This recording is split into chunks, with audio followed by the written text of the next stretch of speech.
Hey Bible readers, I'm Tara Lee Cobble, and I'm your host for the Bible Recap.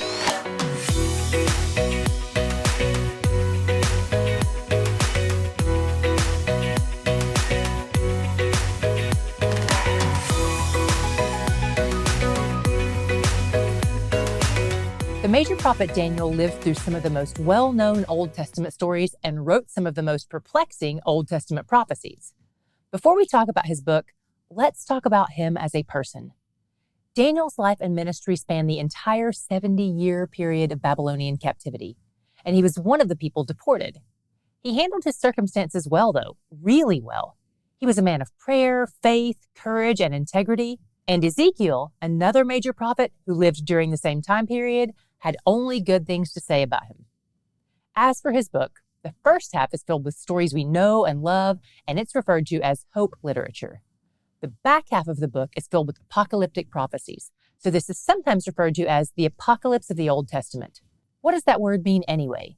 The Greek word apocalypsis is where we get our English word revelation. So the book of Revelation in the New Testament is actually named Apocalypse.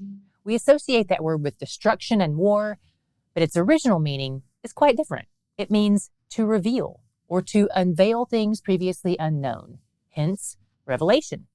And that's exactly what Daniel is doing in these apocalyptic prophecies. He reveals to us what God has revealed to him about God's plans for the future. A lot of what God reveals to him is revealed through dreams and visions. Let's jump into chapter 1. Around the time Daniel is 16 years old and getting his camel's license, King Nebi and the Babylonians destroy his hometown of Jerusalem. They take a bunch of things from the temple before they flatten it, and they also take lots of people captive, Daniel and 3 of his friends included. They're deported from Jerusalem to Babylon, nearly 1,000 miles away. That's roughly the distance between Nashville and Montreal. Nebi wants the Gold Star captives to be trained up in Babylon's best schools and fed like kings, literally.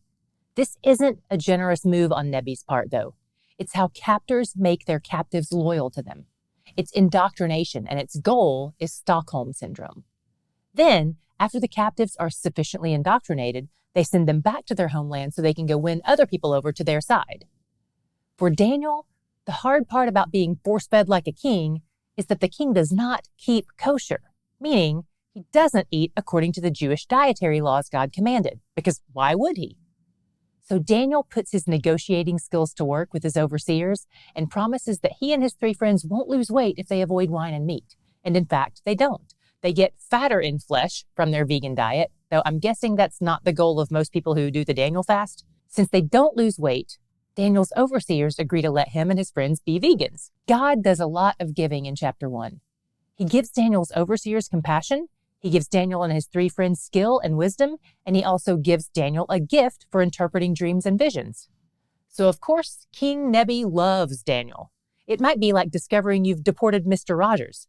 In fact, he loves all the guys, and their overseer takes away their names that point to Yahweh and assigns them new names that seem to point to the Babylonian gods instead. They become Shadrach, Meshach, and Abednego, and Daniel becomes Belteshazzar. We'll keep calling him Daniel, though, especially because there's also a Belshazzar later in this book. In chapter 2, King Nebi has a nightmare. It's so bad that he calls a staff meeting about it and says, I don't just want you to tell me the interpretation, I want you to tell me the dream itself. And anyone who can't will lose their job. Because you have to be alive to have a job, and you won't be. But no one's omniscient, and there's no such thing as HR yet.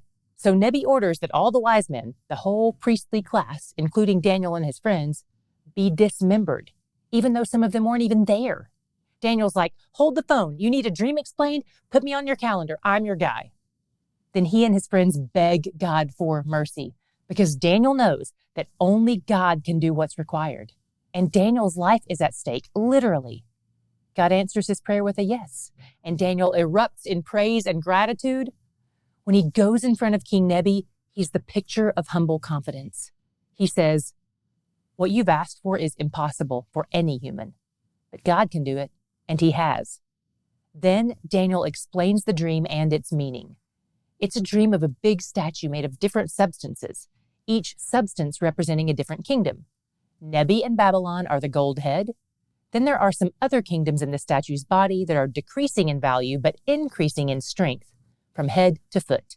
The feet are a mixture of clay and iron, which represents a divided kingdom. Then, when the 2-feet kingdom is the ruling power, the statue is smashed by a big rock, which almost certainly represents Jesus. Then God establishes his eternal kingdom on earth. Daniel nails the interpretation, and the king is blown away.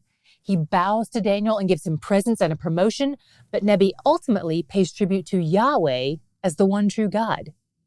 Daniel has such favor with the king that he even gets his 3 friends promotions too. And the wise men aren't dismembered either. Hooray, everyone wins.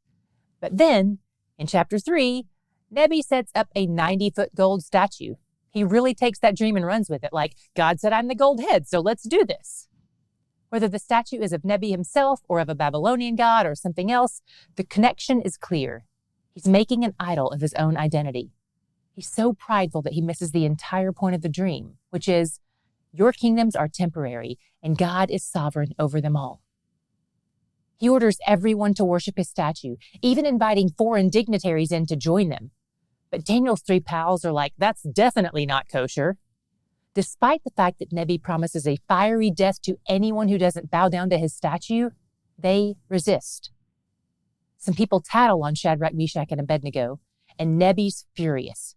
But he says, give them another chance. They say, that's going to be a no from me, dog. And we know you're trying to kill us for it, but we have a hunch we're going to survive because we know what God is capable of. Regardless of what God chooses to do here, we will worship him and him only. This is another example of confident humility. There's zero entitlement in their statement. They're not demanding anything from God. In response, Nebi is so offended, maybe because he just gave them promotions, that he says to turn the fire up as high as it will go for them. Sometimes when we obey God, things get worse. And in fact, the fire is so hot that the people who are responsible for tying them up and putting them in the fire are burned alive. In they go, and they should die on the spot. But somehow they're up and walking around in the fire unbound, and they brought a +1. Some people, like King Nebi, believe this was an angel. Others believe it was a Christophany, that God the Son was the one in the fire with them. Nebi is shocked, obviously, so he orders them out. When they come out unbound, they don't even smell like smoke. And if you've ever sat by a campfire, you know that's a miracle. Speaking of which, the only thing the fire did to them was set them free from the things that bound them. This reminds me of what we read in Isaiah 43:2. It says, when you walk through the fire, you shall not be burned, and the flame shall not consume you. After all this, Nebi not only repents, but commands everyone else to repent and worship Yahweh too. My God shot was in Daniel's prayer of praise in 2:20-23. After God gives him the dream and the interpretation, he lists out a bunch of other things God is sovereign over. Wisdom, strength, timing, authorities, knowledge, understanding, giftings, revelation, and sight. And in just 3 chapters, we've seen God display his sovereignty in all of those areas. I'm going to read through that list one more time. See if you can think of ways you've seen him display his total authority and control over these things in your life. And maybe for you, it wasn't a life or death situation, but maybe it was. Or maybe it was just when you were having a hard day and needed to be reminded of his love. Here's the list again. Wisdom, strength, timing, authorities, knowledge, understanding, giftings, revelation, and sight. As Daniel said, blessed be the name of God forever and ever. And as I say, he's where the joy is. Reading the Bible every day is hard sometimes, but here you are. So if you want to make this process easier for yourself and help increase your chances of not dropping this new habit on the days when things are tough, the best way to do that is to subscribe. That way you don't have to go find us. We come to you, free delivery. All you have to do is click subscribe. We'll see you tomorrow and every day after that.